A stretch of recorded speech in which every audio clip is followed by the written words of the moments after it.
All right. Good morning, good evening, good afternoon, my beautiful people. Thank you guys for tuning back in. As you guys can read by the title and the thumbnail, it's actually very exciting for me because this just dropped May 1st, and I got the email that it was arriving today in the morning, but I had a lot of stuff going on. I actually ended up pulling an all-nighter almost because I went to work and stuff. Enough excuses. The man, the myth, the legend, my boy Isaiah Rashad. Excuse me for the glare. The studio lighting that I got isn't actually the best when it comes to this one.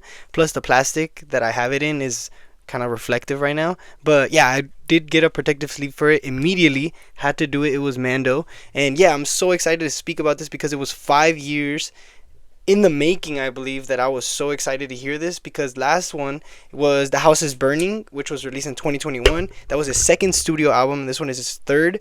If you guys know me, if you guys have seen the channel, you guys know I've always wanted the Sun's Tirade. It's actually on my first channel video ever, whatever. I was actually looking for the Sylvia demo, and I love the Sun's Tirade. Sadly, he has never released a physical vinyl of that one, but since it is the 10-year anniversary that is going to come up, and I've seen a lot of people actually sell the Sylvia demo, because he only released it on his website for like 45 bucks, but right now it's like almost 5 times the price. It's like almost 200 bones for a vinyl, and it was like a 2 LP limited cream edition, whatever.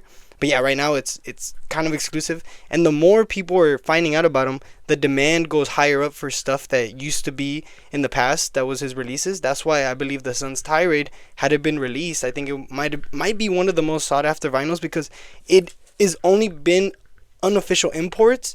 If you know, you know. Those are not you can have the physical thing. They might have some warpage. They might not sound the best. But yeah, it is something that you can have in your collection if you want to have like all the vinyls for all your favorite artists. I like to support him, so this one I got on his website. And it's the exclusive clear edition. That's why it has a whole different cover art.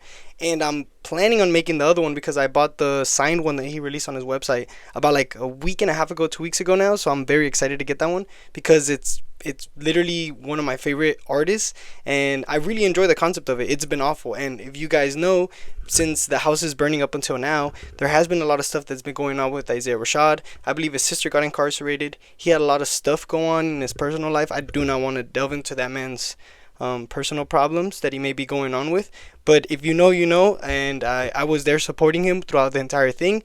I don't want to speak about it, but if you guys know and you guys are open to speak about it in the comments, I would love to comment something to you guys if you guys know about it. But yeah, I'm so excited to speak about it because this is actually something I didn't know going into it. He was actually teasing this as early as August 2025, and he actually gifted a fan a shirt with the phrase "It's been awful." And I think ever since that moment, it has been known that the album or something along those lines was going to be what we ended up hearing. So I think that the perfect encapsulation of what the album is was Same Shit. Excuse my French, but that is the actual track. It is track 3, and it is the single that got released right before everything. And I think right now, 2026, that song is, I think he releases songs that every single time I hear them, they always bang. I don't know what it is about Isaiah Rashad. I'm very excited because I think the last time I heard him to this extent, like a full album, and I was like really excited, was in 2016, and that was after I had heard Sylvia demos, certain songs off of it. Of course, the SZA collaborations that he started off with back in the day were amazing, and I think everything that he has led up to now has very much proven the point that he is one of the top MCs that we have in our generation. And I'm so excited to say that he's actually getting his flowers now, especially after the whole controversy and stuff that I was mentioning earlier. But yeah, 16 tracks, and I think the additions of like SZA, they have like I think 4 or 5 official. I can't bring it off the top of my head. I could look it up, but I don't want to take up your guys' too much time. But yeah, basically he has like 4 or 5 collaborations. All of them are very good, and I think Boy in Red, which is the one that he did in this one, was honestly the most like not lackluster, but it was more dreamy, it was more calming.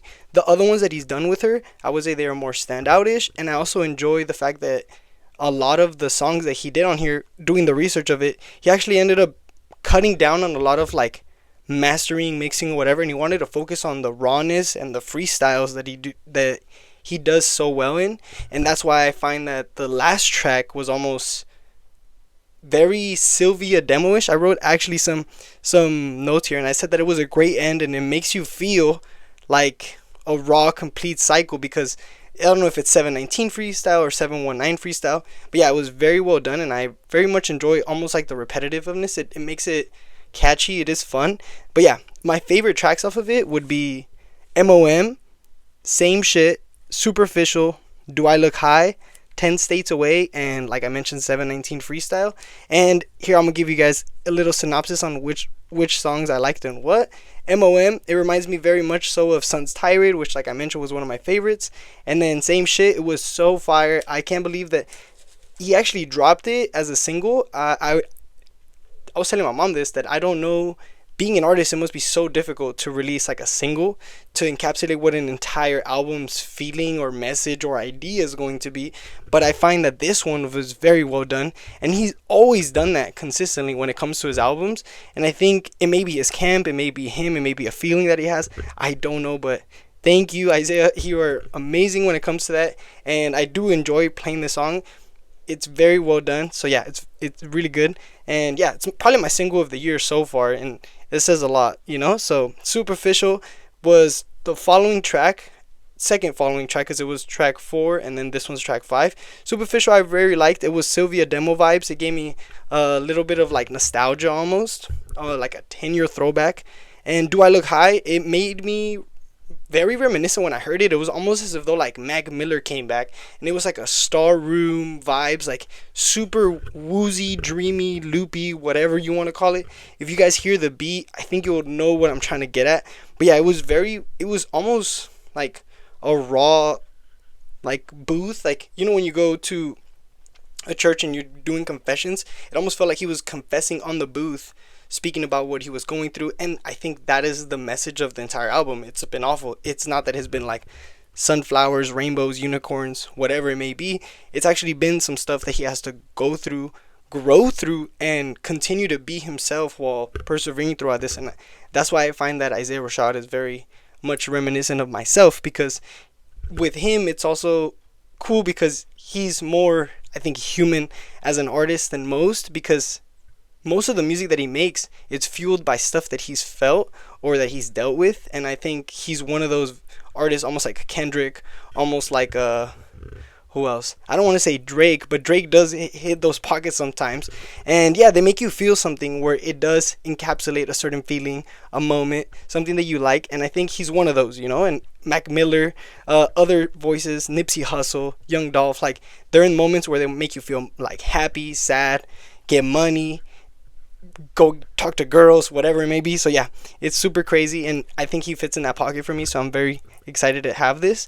And yeah, 10 States Away, track 13, was a classic. I really enjoyed it, and it's actually something that I would recommend you like listen to mostly driving.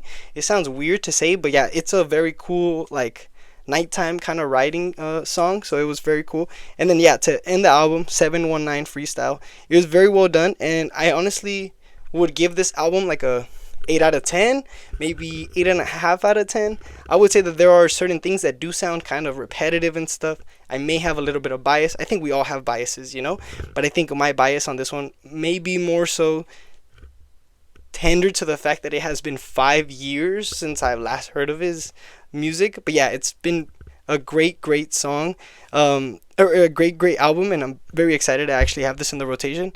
And I want to let you guys know that I'm actually getting the signed one coming in soon, so expect another video for this one with the alternative cover art and everything, the official one, the main one. And yeah, I really want to thank you guys for tuning back in. Let me know what you guys thought about the album. Do you guys have any favorite tracks? Have you guys ever heard of him? I highly recommend listening to the Sun's Tirade. Let me know what you guys think. I really appreciate you guys for tuning back in, and I love you guys. Take care. Deuces.